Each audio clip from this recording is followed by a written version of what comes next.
So like your football career at Rice, I mean, was that just your typical 4-year kind of thing? Did you end up like getting more accolades doing that?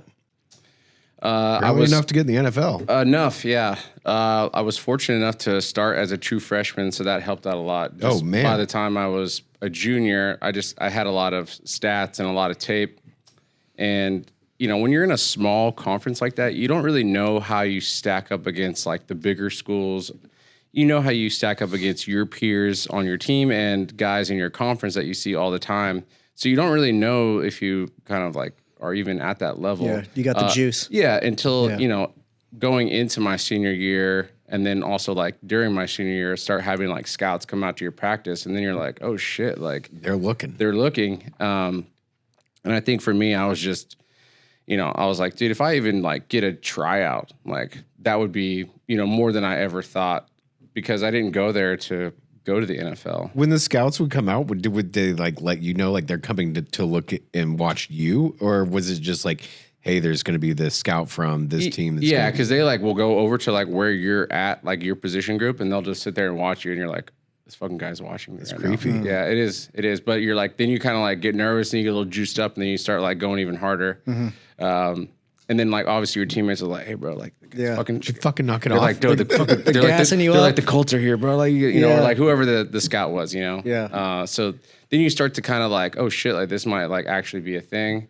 And then you know, my senior year, I actually ended up getting hurt halfway through the year, which you know, I was already. It was going to be tough to go either way, but getting hurt your senior year is like basically a death sentence for someone in my position, unless you're, you know, a really highly like top 3 round type guy. You could get hurt and still get drafted. Yeah. So I basically was like, oh fuck, I got no chance to like, you know, and then at that point I was like, okay, if I just even like get a tryout, like I'll be happy or whatever. Do they have a pro day? We have a pro day. So every team has a pro day. And then if like you have enough guys there that the scouts will still go because they'll just kind of like they'll go to U of H and like TSU. They'll go to all this. They'll hit them all like kind of in the same little time frame. And then every now and then, like you might find a diamond in the rough where like a guy goes out there and runs like a 4.3 or something, and they're like, oh shit, like this kid can run. They'll at least like invite. They might invite him to like a tryout camp. Yeah, they might not actually sign him out of the camp, but so long story short, did the whole pro day thing, whatever. Didn't get like drafted or signed. So I went to 2 tryouts in a row. So basically after the draft is over, if you didn't get drafted, they'll sign guys as a free agent. But I didn't even get signed. They invited me to a tryout. So you go to this tryout with like 100 rookies, you know, you basically don't even have a chance. They just need bodies there for the camp to like make sure they have enough people to do offense and defense or whatever, you know, but being a naive, like, kid, you're like, oh, dude, I'm definitely going to get fucking signed out of this camp. Went to 2 camps in a row, didn't get signed. And at that time, the United Football League was kind of like the developmental league. It folded in like 3 years. So the year before I went there was its first year. 2010, I went there, like they finally got some shit figured out. They had some big name coaches. They got some big name players that had just like got cut from teams. And so it was in America. It was like 5 teams, a short season, and it was all like NFL style playbook, NFL coaches. So it was much better than going to Canada. Also because Canada, they have rules on how, Canada has rules on how many Americans they can keep on the team. What? Because otherwise we would just run them all out. Yeah. It would just all be Americans. Yeah. So they have to like keep it. So you could be obviously qualified to be on the team, but they won't keep you. So it's a weird numbers game at that point. So I was like, fuck that. I'm going to go to this UFL thing, go there, did that. And then I got to play for Dennis Green, rest in peace. Dante Culpepper was my quarterback. What? I got to play against like Jeff Garcia and a bunch of these like old vets. So that was when I kind of even started to believe in myself even more because I come from Rice. I'm going to this league. It's a bunch of guys that came from these big schools or guys that had just got cut from the NFL. And I'm out there like, dude, I can fucking play with these guys. Like these are guys from the league. Like I can fucking play with these guys. Yeah. Played well in my like 8-game season. And then I got picked up out of that league to the Dallas Cowboys my rookie year, 2010. So that's like the whole point of going to that league is like developmental. Exactly. Get some tape. To get picked up. Yeah. It's just really hard to do. Like there was a couple guys that got signed out of it. Some lasted a couple years, some didn't. But got picked up out of there, went to the Cowboys.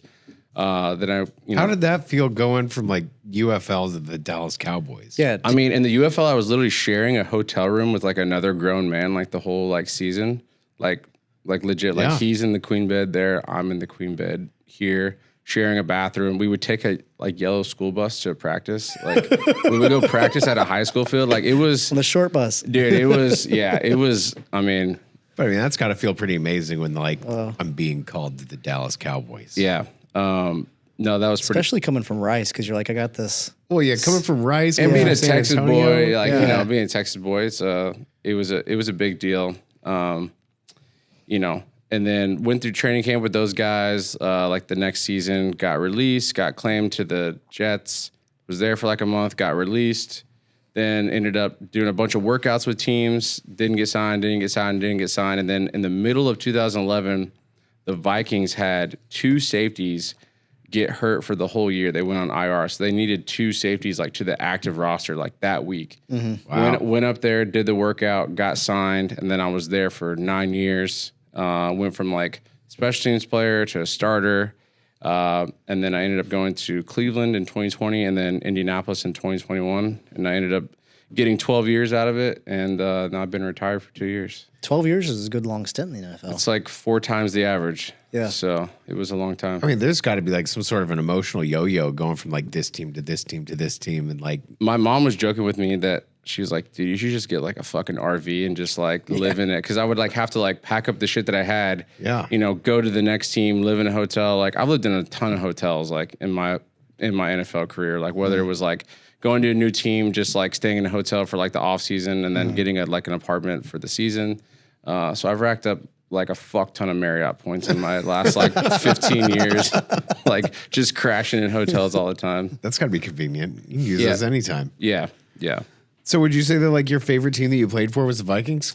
Yeah, Just 'cause of the time? Yeah, that's like where all my like kind of core NFL memories. Like when I'm older, if my brain's still working, like I'll look back on those, and you know that's where I had a lot of good times. That's where I played the longest. Where I made a lot of good friends that I played with, and just kind of a crazy story. My older sister, she actually ended up marrying a guy down in San Antonio who was from Minnesota, and they moved to Minnesota like 6 months before I signed there. So they left Texas, they go to Minnesota. I'm like, why the fuck are you going to Minnesota? Like, That's kind of nice though. This is Isn't like, it? this is like serendipity. and then 6 months later, I signed there, and then basically got to watch my like nephew, nieces grow up. They got to come to all the games. Family got to come in town and see everybody. So it was really crazy how that all worked out to where Minnesota basically became like a second home for But it is so fucking cold.